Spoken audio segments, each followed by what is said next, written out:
Good afternoon guys, CCS में आपका स्वागत है। गाइस, जैसे कि मैंने बताया था आपको कि कुछ क्वेरीज आई है मेरे पास। एक बिकिल शर्मा जी मेरे से पूछ रहे हैं कि सैलरी क्यों बहुत कम देते हैं अकॉर्डिंग टू एक्सपीरियंस। देखिए सर, जो ऑलमोस्ट 99 तो यही है कि जो रिवार्ड मैंने मिस्टर बलदेव के काम करने के तरीके को बताया कि पूरा दिन मशीन पर काम करने के बाद भी अमीर क्यों नहीं बनते। क्वेश्चन भी थोड़ा अजीब सा है, बट फिर भी मैंने कोशिश की है कि आप मेरे रिप्लाई से सेटिस्फाइड हो। सैलरी क्यों मिलती है अकॉर्डिंग टू एक्सपीरियंस कम, है ना। सैलरी इसलिए अकॉर्डिंग टू एक्सपीरियंस मिलती है क्योंकि सर आपने प्रेजेंट ही खुद को ऐसे किया होता है कि वो समझते हैं, सामने वाला आपको बिल्कुल लो में लेता है। सेकंड ये होता है कि आप खुद को ज़्यादा ही ज़रूरतमंद जता देते हैं सामने वाले को कि हमें शायद इसी जॉब की रिक्वायरमेंट है, इसके बिना हमारा गुजारा नहीं होना, इसके बिना हम कहीं डिज़र्विंग नहीं है। तो फिर सामने वाला आपके ऊपर हावी हो जाता है क्योंकि आप खुद को प्रेजेंट वैसे करते हैं, गरीब टाइप ना। आपके पास नॉलेज की कमी है, आपके पास मेहनत की कमी है, आप शब्दों को सही ढंग से बोल नहीं सकते हैं, आप खुद को सही ढंग से प्रेजेंट नहीं कर सकते हैं। वहाँ हमारे अंदर की जो आत्मा है वो आधी अधूरी मर जाती है क्योंकि हमारे पास हिम्मत नहीं है सच को बोलने की, हमारे पास हिम्मत नहीं है सही को सामने लाने की। इसीलिए हमारा जो एक्सपीरियंस है वो ज़्यादा हो जाता है और सैलरी हमारी कम हो जाती है। और इसका एक रीज़न और है, अंडरस्टैंडिंग पावर। एक ही प्रोफाइल में, एक ही डिपार्टमेंट में दो बंदे काम कर रहे हैं, सेम क्वालिफिकेशन है, सेम डिपार्टमेंट है, सेम डेजिग्नेशन है, एक की सैलरी 90,000 है, एक की सैलरी है 50,000। अब इसका रीज़न क्या है? जबकि सेम एक्सपीरियंस है तो दूसरा बंदा 90,000 क्यों ले रहा है? वो इसलिए ले रहा है क्योंकि वो जब भी कोई काम बताते हैं, समझाते हैं, वो खुद को प्रेजेंट रखता है, वहाँ पर प्रॉपरली तरीके से चीज़ों को सुनता है, समझता है, देन आफ्टर उनके ऊपर काम करता है।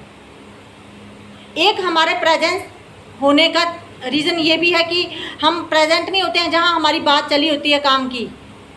कुछ चीज़ें ये भी बहुत ज़्यादा ज़रूरी होती हैं। अगर आप खुद को प्रेजेंट भी करते हैं, मैं एग्री हूँ, ऐसा नहीं है, लेकिन ये मैं अपनी समझ के अकॉर्डिंग आपको रिवर्ट कर रही हूँ। फिर भी कोई कमी रहेगी तो सॉरी उसके लिए, लेकिन मतलब बहुत सारे ऐसे क्वेश्चन होते हैं, नो डाउट बहुत सारी चीज़ें होती हैं कि हम चीज़ों को शायद मैनेज करने में हमसे कहीं ना कहीं कमी रह जाती है सर। कुछ भी हो तभी ये चीज़ें हमारे सामने आती हैं कि एक बंदा सेम प्रोफाइल का, सेम क्वालिफिकेशन, सेम एक्सपीरियंस 90,000 ले रहा है और एक ले रहा है 50,000। हमारी डीलिंग में इट मीन्स कहीं ना कहीं कमी है, हमारी प्रेजेंटेशन में इट मीन्स कहीं ना कहीं कमी है, हमारे बिहेवियर में कहीं ना कहीं कमी है। क्योंकि और एक बात आपको बता दूं कि मैं प्रैक्टिकली बात बता रही हूँ, ये तो खैर मैंने अपनी समझ के अकॉर्डिंग आपको रिवर्ट किया है। थोड़े दिन पहले मेरे पास एक बीटेक होल्डर कैंडिडेट आया था, एक्सपीरियंस है 15 साल का और सैलरी क्या ले रहा है, सिर्फ 22,000। 15 साल का एक्सपीरियंस है, 22,000 ले रहा है और जॉब क्या कर रहा है, एक कंप्यूटर ऑपरेटर। अब जब मैंने पूछा इसको कि वेल क्वालिफाइड होने के बाद, 4 साल की डिग्री लेने के बाद अगर बंदा कंप्यूटर ऑपरेटर की जॉब कर रहा है, सोचो कहाँ कमी हो सकती है। कमी है खुद को प्रेजेंट करने के इसमें कि खुद को उसने सामने वाले को कैसे प्रेजेंट किया है, हमारा बिहेवियर, हमारा वे ऑफ टॉकिंग, हमारे काम करने का तरीका, ये चीज़ें बड़ी ज़रूरी होती हैं हमारी लाइफ में। इन चीज़ों के ऊपर खुद के लिए भी अगर आपने पूरा दिन अपने 8 से 10 घंटे आपने अगर कंपनी को देने हैं तो 1 घंटा कम से कम अपने ऊपर काम करिए। आपकी मेरी कमी क्या है, उनके ऊपर स्टडी करिए। आप उनके ऊपर स्टडी करना हमारे लिए बहुत उतना ही ज़रूरी है ताकि हम कल के लिए प्रिपेयर हो सकें और कल सामने वाले को हम प्रॉपरली जवाब दे सकें। गलत होगा देखा जाएगा, लेकिन कम से कम पता तो लगेगा कि नहीं यार है कुछ। क्वेश्चन मार्क करना आ जाए, मतलब क्वेश्चन मार्क हम तभी कर सकते हैं जब हमारे पास प्रॉपर उसका रिप्लाई होगा। 10 सबसे बड़ा रीज़न यही होता है सैलरी कम मिलने का।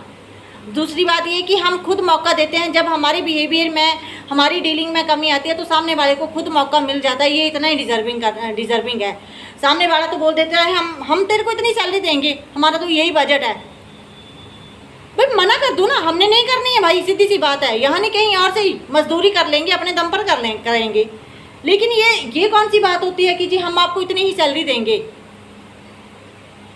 अगर अकॉर्डिंग टू एक्सपीरियंस आपको कम लग रही है ना, आगे से आप भी बोल सकते हैं कि सर मैं काम जानता हूँ, मेरा काम क्या है, मेरी पंक्चुअलिटी, मेरी रिस्पॉन्सिबिलिटी क्या है, मैं जानता हूँ, मैं अपना बेस्ट वे में करना जानता हूँ, मैं इतना डिजर्विंग हूँ। अगर आप मेरे को दे सकते हैं देन ओके, नहीं दे सकते तो आप अपने रास्ते, मैं अपने रास्ते। सिंपल सा है। चीज़ें हमें मैनेज करने आनी चाहिए, ना कि उनका रायता फैलाना है। पता है बात क्या है, क्वेश्चन तो हम क्रिएट कर देते हैं, लेकिन हमें उनके ऊपर काम करेंगे तो शायद उनका उत्तर भी हमारे ही आसपास होता है। बस उनको थोड़ा सा आगे पीछे टटोलने की ज़रूरत होती है। ऐसा नहीं होता है कभी भी, क्योंकि हम नौकरी करना हमारी मजबूरी है, लेकिन हम सामने वाले को इतना गरीब क्यों बन जाए कि यार जॉब करना मेरी ही रिक्वायरमेंट है, मुझे ही सबसे ज़्यादा ज़रूरत है। इतना गरीब मत बनिए। जो होगा देखा जाएगा। जिसने इस दुनिया में भेजा है वो, उसको सबसे ज़्यादा चिंता होती है, लेकिन उसने सिर्फ आपको रास्ता दिखाना है, चलना आपने है, मेहनत आपकी है, गाइडेंस उसकी होती है। चीज़ों को समझने के लिए भी वो दिमाग देता है, लेकिन उस दिमाग को कैसे यूज़ करना है वो तो आपके ऊपर डिपेंड होता है, हमारे ऊपर डिपेंड होता है। बाकी फिर भी अगर आपको कोई क्वेरी होगी प्लीज़ मेरे को कमेंट बॉक्स में ज़रूर बताइएगा मिस्टर विकल शर्मा जी। और होप सो कि आप मेरे रिप्लाई से सेटिस्फाइड होंगे। फिर भी अगर कुछ रहता है तो मेरे को ज़रूर कमेंट में बताइएगा, मैं फिर भी आपको कोशिश करूँगी बेस्ट वे में रिवर्ट करना। Thank you.